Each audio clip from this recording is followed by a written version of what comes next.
Hello guys, this is Kasma express. நான் உங்கள் Tory.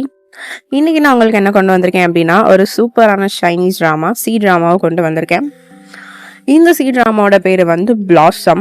ஒரு அண்டர் ரேட்டடான ட்ராமா. It deserve better. ஏன் வந்து இவ்வளோ அண்டர் ரேட்டடாக இருக்குது அப்படின்னு தெரில. மேபி அந்த அளவுக்கு ரீச் இல்லை அப்படின்னு நினைக்கிறேன்.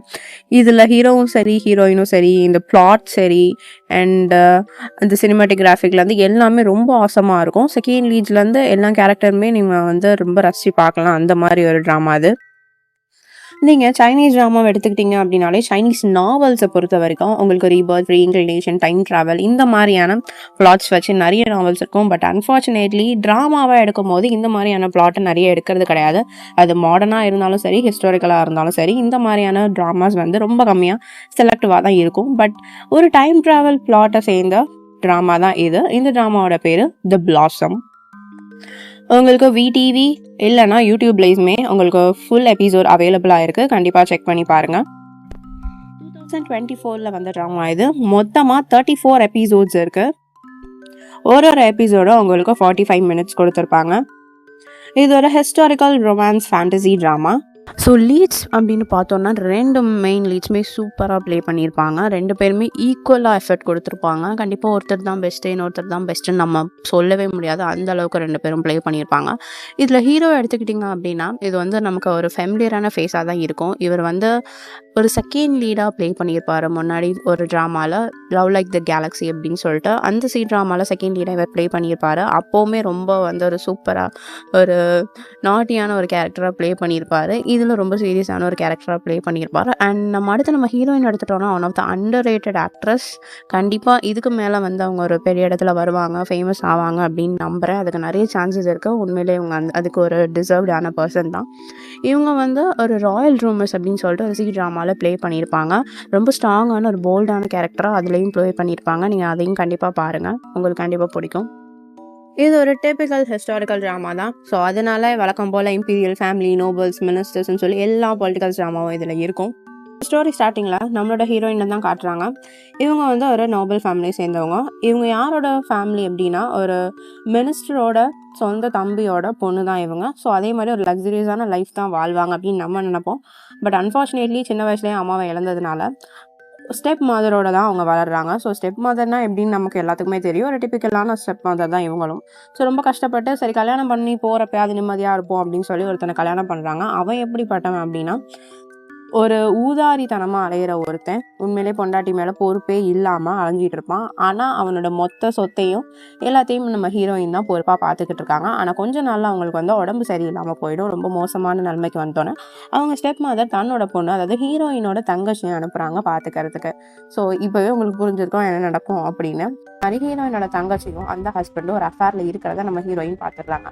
வழக்கம் போல் மற்ற ஹீரோயின்ஸ் மாதிரி அமைதியாக விடாமல் இவங்க எனக்கு இப்போவே டிவோர்ஸ் வேணும் அப்படின்னு சொல்லி முடிவு பண்ணுறாங்க. ஆனால் அந்த நேரத்தில் பேரலாக கேபிட்டலில் ஒரு ரிபெல்லியன் நடக்குது. இம்பீரியல் ஃபேமிலியை சேர்ந்த பிரின்ஸுக்குள்ள நடக்கிற ஒரு சண்டையால் அவங்க யாரை வந்து அந்த த்ரோன் எடுக்கிறாங்க அப்படின்னு சொல்லி அந்த எம்பரரை ஓவர் த்ரோன் பண்ணிட்டு அங்கே ஒரு சண்டை போயிட்டு இருக்கறதுனால கேபிட்டலையும் மோசமாக இருக்குது. ஆனால் அதையும் மீறி பெட்டிஷன் நான் வந்து போடுறேன் அப்படின்னு சொல்லி கிளம்பி போகிறாங்க. அவங்க கேபிட்டலுக்கு ட்ராவல் பண்ணி அந்த பனிக்காலத்தில் போயிட்டு இருக்காங்க. இது எப்படி இருந்தாலும் ஹீரோயின் சாவ தான் போறா அப்படின்னு நினைச்சு அந்த ஹீரோயினோட ஹஸ்பண்ட் என்ன பண்ணிடுவாரு, சரி அவ போட்டோம் நம்ம வேற பண்ணுவோம் அப்படின்னு சொல்லி வேற தனியா பிளான் போட்டுட்டு இருக்காரு அவரோட அந்த அஃபேர்ல இருக்க பொண்ணோட. நம்ம ஹீரோயின் அந்த இடத்தெல்லாம் கிராஸ் பண்ணி ஒரு வழியா ஒரு பனிமூட்டமான இடத்துல அவங்க வந்து டிராவல் பண்ணி கேரேஜ்ல போயிட்டு இருக்காங்க. அந்த நேரத்துல ஒரு சின்ன ஆக்சிடென்ட் நடக்குது. அப்போ காப்பாத்துறது தான் நம்ம ஹீரோ. ஸோ அப்பதான் ஹீரோவும் ஹீரோயினும் ஃபர்ஸ்ட் டைம் மீட் பண்றாங்க. நம்ம ஹீரோ யாரு அப்படின்னா தன்னோட அப்பாவோட ஒரு பெரிய பாண்ட் இல்லாதவர் சின்ன வயசுல வெளியில விரட்டப்படுறாரு. அவர் வந்து ஒரு டியூக்கோட பையன் தான் நம்ம ஹீரோ. பட் வெளியில தன்னோட அங்கிளோட வாழ்ந்துட்டு இருக்காரு. பட் அந்த அங்கிளை வந்து யாரும் மிஸ்டீரியஸா கொன்னுருவாங்க. அது யாரு என்ன அப்படின்னு கண்டுபிடிச்சு ரிவெஞ்ச் எடுக்கிறதுக்கு தான் அவர் இத்தனை வருஷமா போராடிட்டு இருப்பாரு. அந்த டைமும் அவருக்கு வந்துடும். அப்போ அந்த ரிபல்லியன்ஸ்ல ஒரு பிரின்ஸோட அவரை சேர்ந்து இந்த எல்லா வேலையுமே அவர் பார்த்துட்டு இருப்பார். பட் அன்பார்ச்சுனேட்லி அவராலையுமே அந்த பிரின்ஸாலையும் அவர் வந்து ஏமாத்தப்பட்டுருவாரு. அப்பதான் அவங்க ஒரு மாங்க் இருக்க ஒரு இடத்துல ஒரு மடத்துல சேஃபா இருக்கணும் அப்படின்னு அவங்க எல்லாமே பிளான்ல இருக்கும் போது தான் நம்ம ஹீரோயினை மீட் பண்றாங்க. ஹீரோயினோட நிலைமையை பார்த்துட்டு ஹீரோ கூட்டிட்டு போய் உட்கார வச்சிருக்காரு. அப்ப பேசிட்டு இருக்கும் போது தான் தெரிய வரும் ரெண்டு பேருமே ஒரு பாய்சனால அஃபெக்ட் ஆயிருப்பாங்க. ஹீரோயினும் ஒரு பாய்சனால அஃபெக்ட் ஆயிருப்பாங்க. அண்ட் அதே மாதிரி ஹீரோவுமே ஒரு பாய்சனால அஃபெக்ட் ஆயிருப்பாரு. அதனால அவர்களோட ஹேர் எல்லாமே ஒயிட் கலர்ல இருக்கும், பிளாக் கலர்ல இல்லாம. இருந்து ரெண்டு பேருமே ஏதோ ஒரு ரீசனால தான் மீட் பண்றாங்க. ஒரு டெஸ்டினி அப்படிங்கிறது ரெண்டு பேருக்குமே புரிய வருது. பட் ரெண்டு பேருமே வெளியில சொல்லிக்கல. ஏன்னா அவங்க அந்த மாதிரி ஒரு நிலைமையில இல்ல. இந்த நேரத்துல அவங்க வந்து அவங்களோட எனிமீஸாக சுத்த வெளிக்கப்படுறாங்க. சுத்தி வெளிச்சதுக்கு அப்புறம் என்ன தெரிய வருது அப்படின்னா, ஹீரோ வந்து ஹெல்ப் பண்ணக்கூடிய அந்த பிரின்ஸ் தான் இதுக்கு காரணம் அப்படின்னா, அவர் யாரோட சேர்ந்து அப்படின்னா ஹீரோயினோட ஹஸ்பண்டோட சேர்ந்து ரெண்டு பேருக்குமே அஃபேர் இருக்கு. அதனால அவங்க வந்து ஓடி வந்துட்டாங்க. அதனாலதான் இவங்க இந்த இடத்துல மறைஞ்சிருக்காங்க அப்படின்னு ஒரு ரூமரை கிளப்பி விட்டு ரெண்டு பேருமே கொல்லுனர்லாம்னு முடிவு பண்றாங்க. நீங்க கேட்கலாம், எதுக்கு ஹீரோ ஹெல்ப் பண்ண அந்த பிரின்ஸ் வந்து ஹீரோவை கொல்லணும்னு நினைக்கணும் அப்படின்னு. இதுக்கு பின்னாடி ஒரு பெரிய கதை இருக்கு. அதை ஃபர்ஸ்ட் லைஃப்ல சொல்லிருக்க மாட்டாங்க. இது எல்லாமே ஒரு பிளாட் ட்விஸ்டா செகண்ட் லைஃப்ல ரிலீவ் ஆகும். நீங்க கண்டிப்பா ஸ்டோரியை பார்க்கும் போது இதெல்லாம் தெரிஞ்சுப்பீங்கன்னு நினைக்கிறேன். நான் உங்களுக்கு ஸ்பாயிலர் கொடுக்க விரும்பல. நான் ஜஸ்ட் மேலோட்டமா தான் உங்களுக்கு சொல்றேன். அங்க ஹெட்டா இருக்க ஒரு மாங்க் வந்து ஹீரோயினுக்கு ஒரு புக்கை கொடுக்குறாரு. அது ஒரு ஸ்டோரி புக் மாதிரியே ஒரு சாதாரண புக்கு தான்.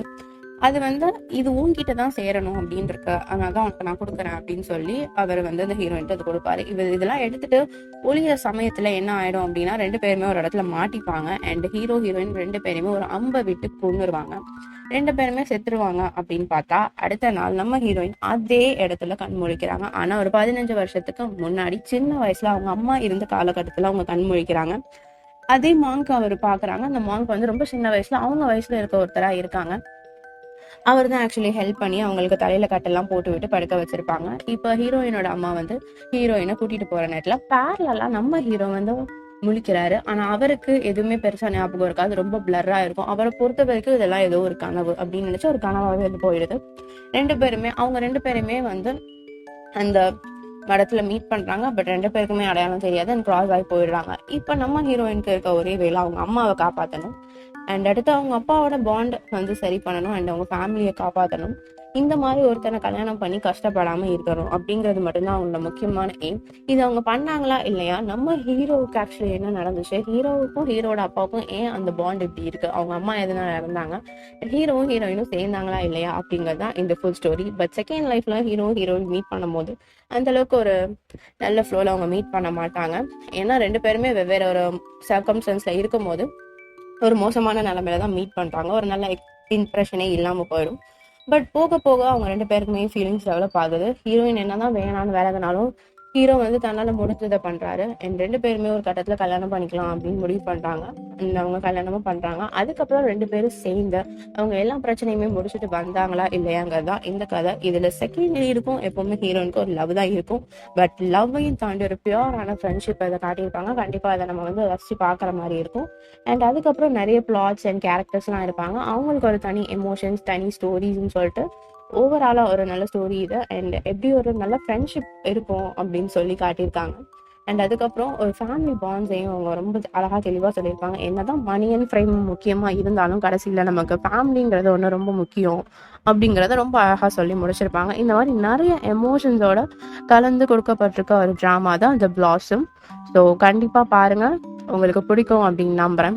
இது டெஃபினெட்லி ஒரு ஹாப்பி எண்டிங் தான். ஏன்னா எனக்கு வந்து ஹாப்பி எண்டிங் தான் பிடிக்கும். அதனால நான் ஏதாவது ஒரு ஸ்டோரி சொல்றேன் அப்படின்னா 90% உங்களுக்கு ஹாப்பி எண்டிங்கோட ஸ்டோரியை நான் கொண்டு வருவேன். இது ஒரு நல்ல ஹாப்பி எண்டிங் தான்.